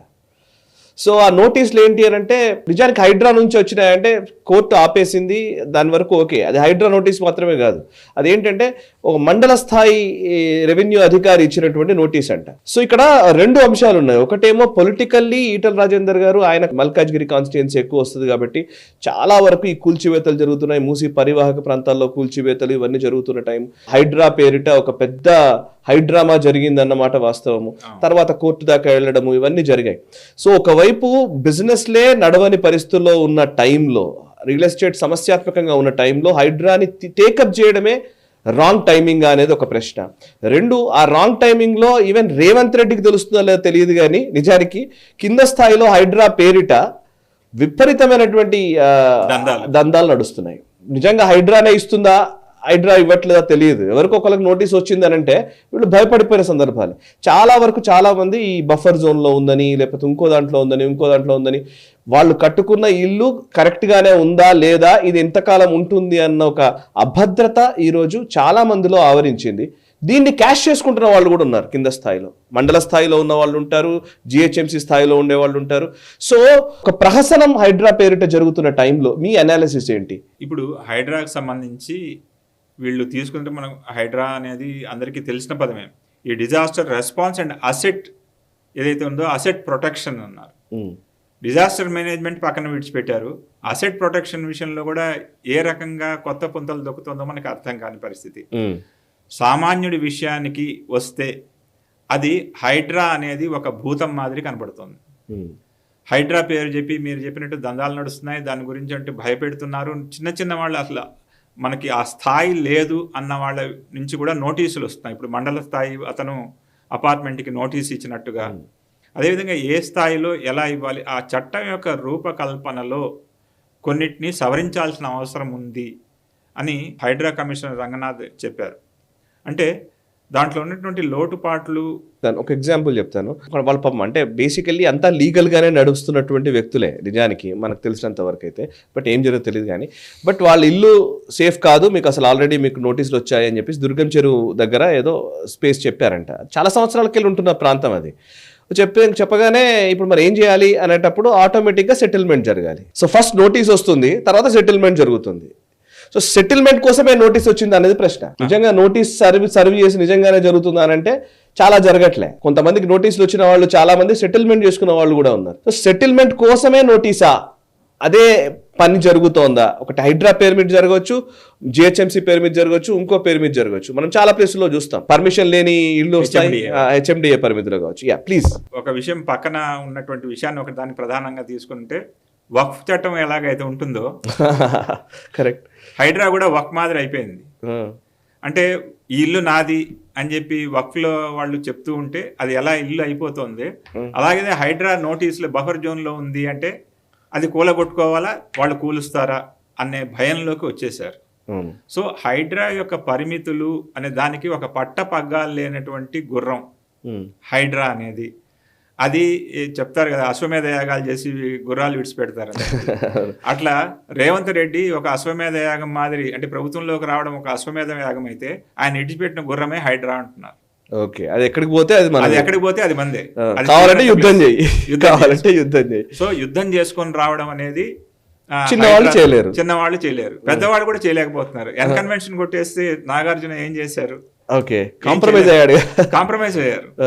సో అలాగా ఎవరికి నోటీసులు వస్తే వాళ్ళు భయపడి కాంప్రమైజ్ కావటమో, లేకపోతే కూలగొట్టిన తర్వాత మళ్ళీ అక్కడ వేరే చోటు ఎత్తుక్కోవడమో, తలదాచుకోవడం వెళ్ళడం.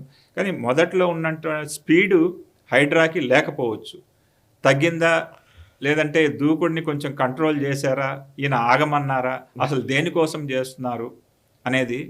ముఖ్యంగా రియల్ ఎస్టేట్ వాళ్ళు ఎవరైతే కన్స్ట్రక్షన్ ఫీల్డ్లో ఉన్నారో బిల్డర్స్, వాళ్ళందరినీ భయపడుతున్నారు హైడ్రా పేరుతో.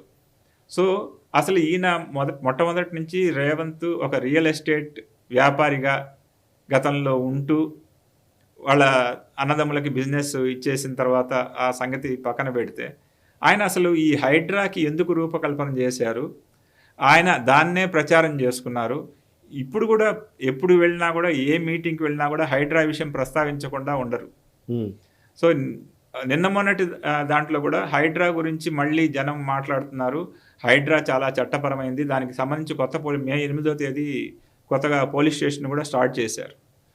సో దానికి పోలీస్ స్టేషన్లో పెట్టి కేసులు పెట్టి భయపెట్టేంత పరిస్థితి సామాన్యుల మీద, బిల్డర్స్ మీద, రియల్ ఎస్టేట్ వాళ్ళ అసలు ఇల్లు కొనాలంటే ఎక్కడుంది అని ఒక సామాన్యుడు, ఒక ఐటీ ప్రొఫెషనల్లో లేకపోతే రిటైర్ అయిన వ్యక్తిలో ఎక్కడన్నా ఇల్లు కట్టుకోవాలి, ఇల్లు కొనుక్కోవాలి అంటే భయపడే పరిస్థితిని హైడ్రా కల్పించింది. మీకు ఒక విషయం చెప్తాను, అసలు భయం కూడా ఇంకో దానికి కొంచెం ఎక్స్టెండెడ్ అంశం. ఇదివరకు ఏదైనా సరే ఒక చెరువు పక్కనో లేకపోతే ఏదైనా ఒక వాటర్ సోర్స్కి పక్కన ఉన్నది అని అంటే దాని వాల్యూ విపరీతంగా పెరిగేది, రేట్ ఎక్కువగా ఉండేది. నిజం కదా, మనకు ఎప్పుడు కూడా మన సివిలైజేషనే నదులను అనుసంధానించుకుని వచ్చింది కదా, సివిలైజేషన్ అంతా కూడా సింధు నాగరికతనే ఇంకోటైనా మనం మాట్లాడేది. But at the same time ఈరోజు కొంచెం ఆ వాటర్ సోర్స్కి దగ్గరగా ఉన్నాము అని అంటే దాని వాల్యూ పడిపోయినాయి అనేది నాకు కొంతమంది రియల్టర్స్ చెప్తున్నమాట. కరెక్ట్. ఎందుకంటే హైడ్రా భయంతో. సో నిజానికి వాల్యూ పెరగాల్సిన ప్లేస్ని వాల్యూ పడిపోతున్న పరిస్థితి. సో ఇది ఈ రోజున్న అప్డేట్. హైడ్రా విషయంలో ఇంకొక మాట ఏంటంటే అండి, ఇప్పుడు చెరువుల్ని వాటిల్ని ఒక ఆఫీసర్, ఒక ఆయన చాలా సీనియర్ మోస్ట్ ఐఏఎస్ ఆఫీసర్, ఆయన ఒకటే ప్రశ్న అడుగుతున్నారు. చెరువుల్ని కుంటల్ని అన్నిటినీ రక్షించాలి, హైడ్రా ఉద్దేశం చాలా మంచిది, మేము కాదంటం లేదు. కానీ ఆ చెరువుల్ని అన్నిటినీ కూడా మీరు మళ్ళీ తవ్విస్తారా? హైడ్రా పడగొట్టినటువంటి నిర్మాణ స్థలంలో మీరు వాటిల్ని ఏం చేస్తారు? అదేవిధంగా దీంట్లో రెండో కోణం గురించి కూడా చాలా చర్చ అవుతుందండి. అది సామాన్యుల్లో ఉంది. అది ప్రభుత్వానికి వింటున్నారా, రంగనాథ్ గారి దగ్గర వెళ్ళిందా లేదా ఆ సమస్య అనేది. ఈ బ్యాంక్ లోన్స్ ఏవైతే ఇస్తారో ఆ బ్యాంక్ లోన్స్ ఎలా తిరిగి కట్టాలి? అపార్ట్మెంట్ కొనుక్కున్నాం, అపార్ట్మెంట్లో ఒక ఫ్లాట్ కొనుక్కున్నాం, ఫ్లాట్లో ఉన్నటువంటి అపార్ట్మెంట్ని కూలగొట్టారు హైడ్రా వాళ్ళు. కట్టిన తర్వాత నేను బ్యాంక్ లోన్ ఎలా కట్టాలి అనేది ఒక ప్రశ్న అయితే, బ్యాంక్ లోన్ కట్టవసరం లేదు, కట్టలేకుండా ఏదైనా ప్రభుత్వం చేస్తుందా అని అడిగేవాళ్ళు కుదరు. సో ఇది ఒక పెద్ద సమస్యగా ఉంది, సామాన్యులకి ఒక ఛాలెంజ్ అనమాట.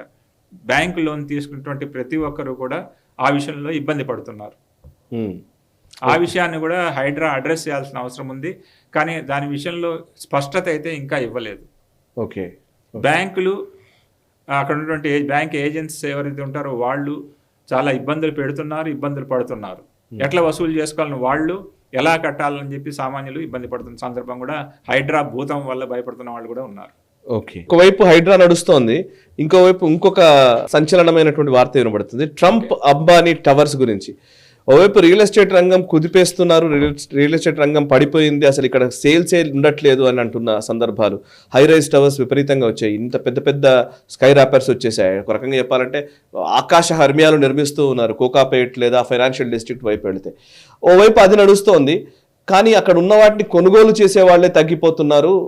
ఎఫ్ఎస్ఐ లిమిట్స్ పెంచడం వల్ల రేట్లు పెరిగాయి, రియల్టర్లకు లాభం వస్తుంది అనుకున్నారు, కానీ ఈరోజు అవన్నీ కూడా ఆగిపోయిన పరిస్థితి, చాలా వరకు ఇబ్బంది పడుతున్నారు అనేది ఒకటి వినబడుతుంది. కానీ ఇదే టైంలో ట్రంప్ టవర్స్ వస్తున్నాయి, అంబానీ టవర్స్ వస్తున్నాయి అనే ఒక చర్చ కూడా మొదలైంది. ఆల్రెడీ కోకాపేట్లో ఏదో ల్యాండ్ తీసుకున్నారని, నిజానికి ట్రంప్ టవర్స్ ఇప్పటికీ గుర్గావ్లోనూ అక్కడ ఇక్కడ వేరే వేరే రాష్ట్రాల్లో ఉన్నవి. ఇప్పుడు ట్రంప్ టవర్స్ ఇక్కడ వస్తున్నాయన్న చర్చ నడుస్తుంది. ఒకసారి can you please explain sir, ఏంటది? రియల్ ఎస్టేట్ రంగం హైదరాబాద్ కుదేలు అయింది, ఇది ఇంకా లేయడానికి చాలా టైం పడుతుంది అని చెప్పి అనే పరిస్థితుల్లో, దాంతోపాటు హైడ్రా బిల్డర్స్ని, కన్స్ట్రక్షన్ వాళ్ళని భయపెడుతున్న సందర్భంలో ఒక ట్రంప్ టవర్స్ లేకపోతే అంబానీ టవర్స్ అనేది ఒక చిన్న ఆశగా రియల్టర్స్ అందరూ ఫీల్ అవుతున్నారు. అసలు ఎవరు ట్రంప్ ఎందుకు వస్తాడు, డొనాల్డ్ ట్రంప్ అమెరికా అధ్యక్షుడిగా ఉంటూ ఇక్కడ ట్రంప్ టవర్స్ ఏంటి అని అడిగేవాళ్ళు కూడా ఉన్నారు. అవును. అసలు రియల్ ఎస్టేట్ గురించి పెద్దగా అవగాహన లేని వాళ్ళందరూ కూడా ట్రంప్ టవర్స్ కట్టడం ఏంటి, ట్రంప్ టవర్స్ ఎక్కడ ఉన్నాయి, ట్రంప్ ఉండేది యుఎస్లో ఉన్నాయి, చికాగోలో ఉన్నాయి, అక్కడంతా ఉన్నాయి, కానీ ఇక్కడ ట్రంప్ టవర్స్ కట్టడం ఏంటి అనేది ఒక చర్చ స్టార్ట్ అయింది. అయితే అది నిజం కూడా. ట్రంప్ టవర్స్ అనేవి కోకాపేట్లో ఒక 4 ఎకరాలు తీసుకున్నారు ఇప్పటికే. డొనాల్డ్ ట్రంప్ దేనా? ట్రంప్ ఆయన కంపెనీ, వ్యాపారం, ఆయన కంపెనీకి సంబంధించిన. ఆయన గాజాలు కూడా కడతానండి, అది వేరే విషయం. ఓకే. ఆయన ఆ ట్రంప్ టవర్స్ ఏవైతే ఉన్నాయో కమర్షియల్, అతను మొట్టమొదట బిజినెస్ మ్యాన్, తర్వాత అమెరికా అధ్యక్షుడు. కరెక్ట్. కాబట్టి ఆ బిజినెస్ ఏవైతే ఉన్నా తన బిజినెస్ సామ్రాజ్యాన్ని విస్తరించే పనిలో భాగంగా ఆయనకు హైదరాబాద్ కూడా కనపడింది. అంతకుముందు బాంబే, పూణే, గుర్గాంలో ఉన్నాయి ఆయన ట్రంప్ టవర్స్ ఉన్నాయి. సో అక్కడ ట్రంప్ టవర్స్లో ఉండడం అనేది ఒక ప్రిస్టేజ్గా ఫీల్ అయ్యేటువంటి ప్రజలందరూ కూడా అక్కడ కొనుగోలు చేశారు. సో దానికి తగ్గ సౌకర్యాలు కూడా ఉన్నాయి, దాని గురించి కూడా చెప్తాను ఎలా ఉంది ఏంటి అనేది. కోకాపేటలో 4 ఎకరాలు తీసుకున్నారు. 4 పెద్ద టవర్స్ యొక్క నిర్మాణానికి రెరా నుంచి కూడా వాళ్ళకి పర్మిషన్ వచ్చింది. సో రెరా పర్మిషన్స్ అయిపోయాయి. కన్స్ట్రక్షన్కి సంబంధించిన 4 టవర్స్ని కలుపుతూ 4 బ్రిడ్జెస్, కనెక్టింగ్ బ్రిడ్జెస్ చేయాలన్నారు. అక్కడ ఒక్కొక్క చదరపు ఎస్ఎఫ్టీ, ఆ ఎస్ఎఫ్టీ యొక్క విలువ 8 నుంచి 10,000 దాకా ఉంటుందని చెప్పి అంటున్నారు. దాన్ని బట్టి మనం ఒక ఫ్లాట్ కొనాలి ట్రంప్ టవర్స్లో అంటే కనీసం 10 నుంచి 12 కోట్లు. ఒక 3 బెడ్రూమ్ ఫ్లాట్ కొనాలంటే 10 నుంచి 12 కోట్లు ఉండాలి. ఆ 3 బెడ్రూమ్ నుంచి 5 బెడ్రూమ్ అని చెప్పి ఒక వాళ్ళు డిజైనింగ్ చేస్తున్న ఆర్కిటెక్ట్స్ డిజైన్ చేస్తున్నారు ఎన్ని బెడ్రూమ్లు అనేది. అంటే ఇదేదో హడావిడిగా ఇప్పటికిప్పుడు వచ్చి ట్రంప్ అధ్యక్షుడు కాగానే హైదరాబాద్లో చేయడం అనేది జరగలేదు. దీనికి బ్యాక్గ్రౌండ్ వర్క్ చాలా జరిగింది. వాళ్ళు ఈ ఫీజిబిలిటీ రిపోర్టు తీసుకుండే ముందే ఆ ట్రంప్ యుఎస్ ఎక్కడైతే ఉన్నారో వాళ్ళ ట్రంప్ సామ్రాజ్యంలో వ్యాపారంలో వాళ్ళ పెద్ద దిగ్గజాలన్నీ ఇక్కడికి హైదరాబాద్ వచ్చి టూర్ చేసి, అంటే రేవంత్కి ముందు వచ్చారా రేవంత్ తర్వాత వచ్చారా అనేది పక్కన పెడితే, అంటే కేటీఆర్ ఉన్నప్పుడే వచ్చారని చెప్పి తెలుస్తోంది. కానీ ఇప్పుడు వాళ్ళు రేవంత్ వచ్చిన తర్వాత ఇక్కడ మనం ఖచ్చితంగా గుర్గావ్ మాదిరి ఇక్కడ కూడా ఒక టవర్స్ కట్టాలి అని చెప్పి నిర్ణయం తీసుకున్నారు. అది కేవలము విలాసవంతమైనటువంటి టవర్స్గానే ఉంటాయి. అదేవిధంగా ఒక్కొక్కటి అక్కడ చూస్తే మనకి 68 అంతస్తులు ఉంటాయి. అవి ఆ 68 అంతస్తులతో 4 టవర్స్ ఉంటాయి.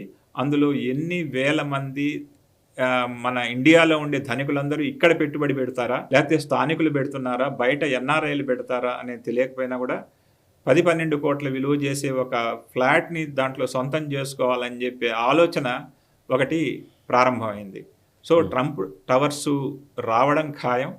అది 2029కి కంప్లీట్ అవుతాయని చెప్పి ఒక అంచనా వేస్తున్నారు. ఓకే. సో అక్కడ కొనడానికి మీరు నేను కూడా పోటీ పడలేము, మన వల్ల కాదులేండి. అయితే ఇక్కడ ఇంకొక మాట, సరే ట్రంప్ అనేది ఒక పెద్ద ఆకర్షణీయమైన పదం. దాంతోపాటు ఇంకా రెండో వారు రిలయన్స్ అంబానీలు కడుతున్నారు. దునియా ముట్టి మే అని చెప్పి ఏదైతే వాళ్ళు స్టార్ట్ చేశారో సెల్ ఫోన్ లాంచ్ చేసినప్పుడు, అంటే టెలికాం రంగంలోకి వచ్చేటప్పుడు, అదేవిధంగా ఇక్కడికి వచ్చేటప్పటికి హైదరాబాదులో రిలయన్స్ అనేవాళ్ళు సామాన్యులకి అందుబాటులో ఉండే విధంగా రియల్ ఎస్టేట్ వ్యాపారాన్ని విస్తరించాలి. వాళ్ళు బాంబేలో చేయలేదు, ఇంకెక్కడా చేయలేదు. రిలయన్స్ యొక్క ఇన్వెస్ట్మెంట్స్ మొట్టమొదట ఈ రంగంలో, రియల్ ఎస్టేట్ రంగంలో గురుగాం తర్వాత హైదరాబాద్లో స్టార్ట్ చేస్తున్నారు. సో అదొక మంచి పరిణామం అని చెప్పి అనుకోవాలి. రియల్ ఎస్టేట్స్కి ఖచ్చితంగా బూస్ట్ ఇచ్చే అంశం.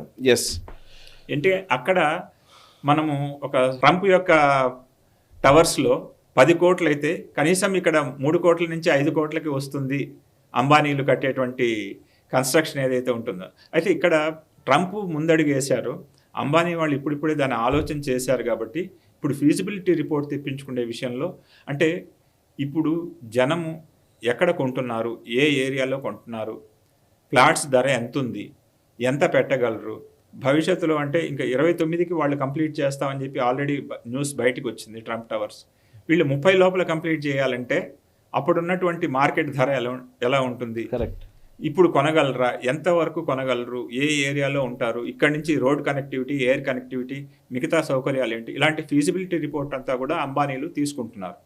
అంటే రిలయన్స్ సంస్థ రిలయన్స్ కన్స్ట్రక్షన్ ఆ దిశగా పైన సాగిస్తోంది. సో రియల్ ఎస్టేట్ వాళ్ళకి ఇక్కడ ఇంకొక విషయం ఏంటంటే దీనివల్ల నష్టం కూడా ఉంది. అంటే వాళ్ళు కట్టుకుంటే రియల్ ఎస్టేట్కి ఏం నష్టం అంటే, రిలయన్స్ మార్కెట్ రంగంలోకి ప్రవేశించిన తర్వాత చిన్న వ్యాపారులు, ఇప్పుడు కిరాణా కొట్లు, బడ్డీ కొట్లు ఎలా అయితే దెబ్బతిన్నాయో మనం చూసాం, కళ్ళతో చూసామో, అదేవిధంగా చిన్న చిన్న ఎవరైతే రియల్టర్స్ ఉంటారో, బిల్డర్స్ ఉంటారో, వాళ్ళకి ఒక రకమైన భయం కూడా మొదలైంది. కరెక్ట్. ఎందుకంటే వాళ్ళు ఇంత పెద్ద వ్యాపార సామ్రాజ్యం కలిగినటువంటి అంబానీలు హైదరాబాద్కి వస్తే, మనం చిన్న చిన్న వెంచర్లు వేసుకొని ఒక 10 చోట్ల 20 చోట్ల కన్స్ట్రక్ట్ చేసుకున్న వాళ్ళ పరిస్థితి, మా పరిస్థితి ఏంది, వాళ్ళు ఎంత రేటుకి పెడతారు. అంతమంది భారతీయ టెలికాము వీళ్ళందరూ కూడా, ఎయిర్టెల్ వాళ్ళందరూ అవుట్ అయిపోతారు. వాళ్ళందరూ ఇప్పుడు వడాఫోన్ వెళ్ళిపోయింది, టాటా కూడా కొట్టుమిట్టాడుతోంది, టాటా లాంటి వాళ్ళు. అది ఒక ఎయిర్టెల్ ఒకటి నిలబడింది వీళ్ళకి పోటీగా. అదేవిధంగా ఇప్పుడు హైదరాబాద్కు వచ్చినట్లయితే మా పరిస్థితి ఏంది అనేది బిల్డర్లలో ఒక భయం అయితే స్టార్ట్ అయింది. ఓకే, అంటే అదిగా న్యాచురల్గానే బిజినెస్లో జరిగే ఒక పరిణామంగానే చూడాల్సి ఉంటుంది. అయితే ఇక్కడ ఇది రేవంత్కి ఒక boost up. Yes sir, thank you very much Bhaskar garu. చాలా విషయాలు మనం మాట్లాడాము. రీజనల్ రౌండప్ మొదటి ఎపిసోడ్లో చాలా తెలంగాణ అండ్ ఆంధ్రాకి సంబంధించినటువంటి విషయాలపైన ఒక కాంప్రహెన్సివ్ అనాలిసిస్ మీరు ఇచ్చారు. Really thank you very much sir. నాకు అవకాశం ఇచ్చారు, చాలా ధన్యవాదాలు. అయ్యో అదేం లేదు సార్, జాతీయవాదంతోనే సార్ అలాగే దీన్ని కొనసాగిద్దాం. చూసారు కదా, భాస్కర్ గారి విశ్లేషణను విన్నారు కదా. రీజనల్ రౌండప్ మొదటి ఎపిసోడ్ ఇది. నిజానికి ఫస్ట్ ఎపిసోడ్ కాబట్టి ఇంకాస్త దీన్ని ఎలా చేయాలి, ఎలా చేస్తే బాగుంటుంది అనే సజెషన్స్ కూడా మేము ఎక్స్పెక్ట్ చేస్తున్నాము. ప్లీజ్ మీరు కమెంట్స్ ద్వారా మీ అభిప్రాయాలు మాతో పంచుకోండి. ఈ వీడియో నచ్చితే లైక్ చేయండి, 10 మందికి షేర్ చేయండి. మీ కమెంట్స్ ద్వారా మీ అభిప్రాయాలు మాతో పంచుకోండి. మనసా వాచా కర్మణ దేశహితం కోసం పరితపించే నేషనలిస్ట్ హబ్ గ్రూప్ ఆఫ్ ఛానల్స్ని సబ్స్క్రైబ్ చేసుకొని జాతీయవాద జర్నలిజాన్ని ప్రోత్సహించండి. Thank you very much. ఈ వీడియో మీకు నచ్చినట్టయితే లైక్ చేయండి, 10 మందికి షేర్ చేయండి. అలాగే కామెంట్ల రూపంలో మీ అభిప్రాయాలను మాతో పంచుకోండి. Nationalist hub group of channels ను సబ్స్క్రైబ్ చేసుకుని తెలుగునాట జాతీయవాద జర్నలిజాన్ని ప్రోత్సహించండి. ఈ వీడియో కింద ఉన్న బెల్ ఐకాన్ పై క్లిక్ చేయడం మర్చిపోవద్దు.